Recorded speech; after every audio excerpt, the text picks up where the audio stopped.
Hello students, welcome back to Siddhant college study point. I am Nandita Jain. इस video lecture में हम continue करेंगे MA Hindi IGNOU के सब्जेक्ट एमएसडी 11 को। आज हम पढ़ने वाले हैं कहानी स्विमिंग पूल, जिसके लेखक हैं असगर वजाहत। मुझे डर लग रहा था कि वही होने जा रहा है और अफसोस यह है कि मैं कोशिश भी करूं तो उसे रोक नहीं सकता। मुझे लग रहा था कि जिसका मुझे डर था अब वही होने जा रहा है और अफसोस की बात यह है कि अगर मैं कोशिश भी करूं तो इसे रोक नहीं सकता।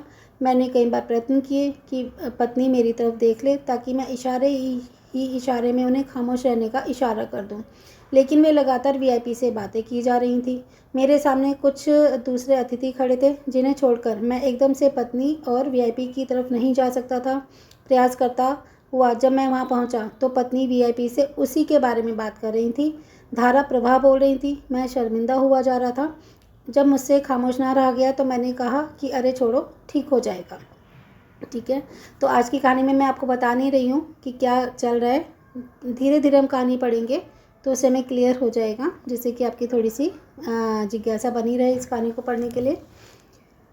पत्नी गुस्से में बोली, आपको क्या है? सुबह घर से निकल जाते हैं और रात में ही वापस आते हैं। जो दिन भर घर में रहता है उससे पूछे कि क्या गुजरती है।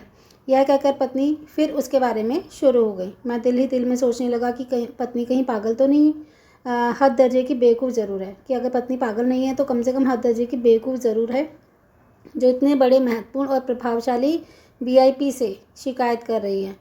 और ये देखिए कि हमारे घर के सामने वह नाला बहता है, उसमें से बदबू आती है, इसमें सूअर लौटते हैं, उसमें आसपास वाले भी निगाह बचाकर गंदगी फेंक जाते हैं। नाले को कोई साफ़ नहीं करता। सैकड़ों बार शिकायतें दर्ज कराई जा चुकी हैं।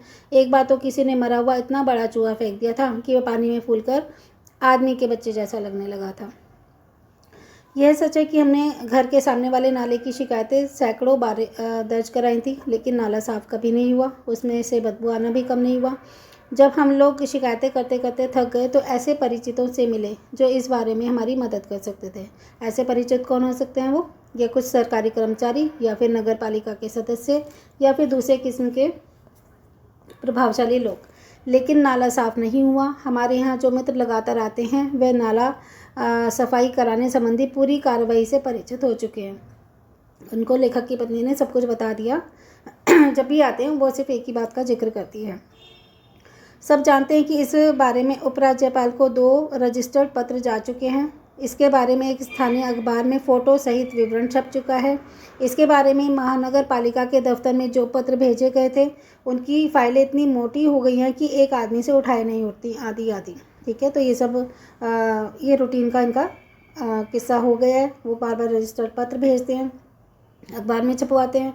फाइलें इतनी मोटी हो गई हैं बार बार पत्र भेजते भेजते कि एक आदमी से तो उठ ही नहीं रही, आधी आधी ऐसी बातें वहाँ पे चलती रहती हैं।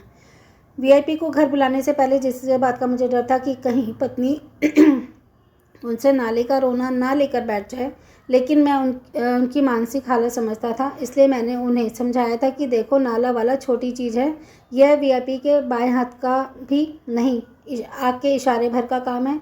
ये काम तो उनके यहाँ आने की खबर फैलते ही अपने आप हो जाएगा। लेकिन इस वक्त पत्नी सब कुछ भूल चुकी थी। मजबूरन मुझे भी वीआईपी के सामने हाँ हूँ करनी पड़ रही थी। आखिर वीआईपी ने कहा कि यह चिंता करने की कोई बात ही नहीं है।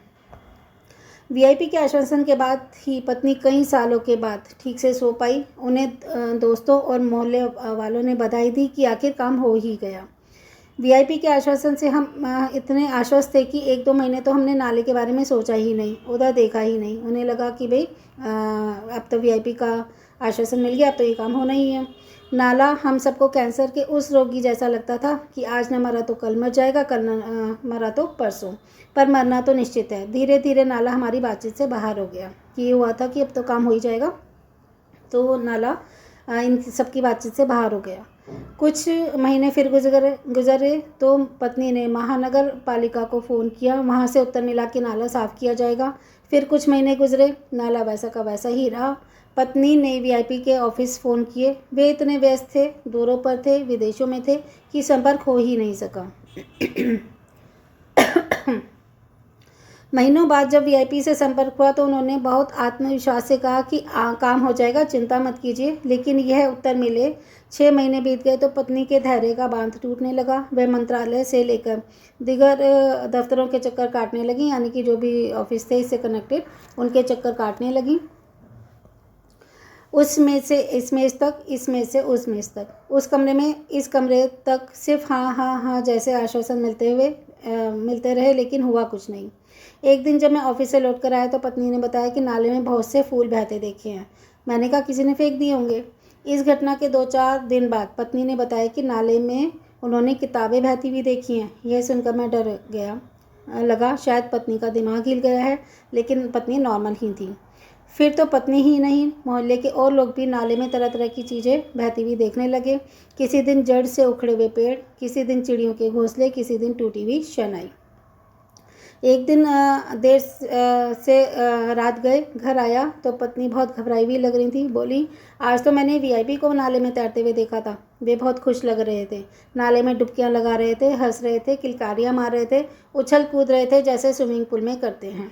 तो इस कहानी में हमने क्या देखा कि अगर कोई मुसीबत में है कोई काम करवाना चाहता है तो या तो वो मंत्रियों के चक्कर काटता रहेगा या सरकारी ऑफिसों के चक्कर काटता रहेगा, लेकिन जो प्रॉब्लम है वो ज्यों की त्यों रहती है, ठीक है। और धीरे धीरे धीरे धीरे करके सब नॉर्मल हो जाते हैं और उनमें तरह तरह की चीज़ें देखने लगते हैं, क्योंकि काम ना होना था और ना ही हुआ है।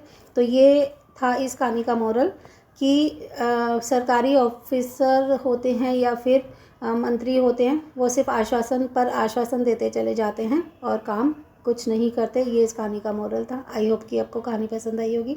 चलिए मिलते हैं नेक्स्ट वीडियो में।